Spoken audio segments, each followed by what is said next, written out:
Passport office আসলাম ছেলের passport নেওয়ার জন্য। এখানে এসে দেখি সিরিয়াল ধরতে হয়। সিরিয়াল দেওয়ার জন্য মেইন টেবিলে বসে আছি।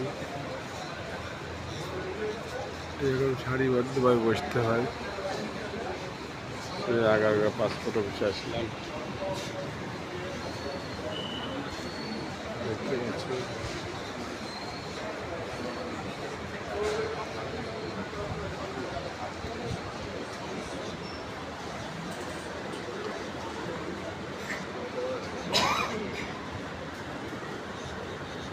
এখানে হলো কাউন্টার, টিকিট দেয়, টিকিট দিয়ে অপেক্ষা করতে হয়। আচ্ছা, ভালো সিস্টেম, ভালো নিয়ম কানুন ভালো লাগবে। আমাদের কাউন্টার টিকিট দিবে 3:30টার দিকে।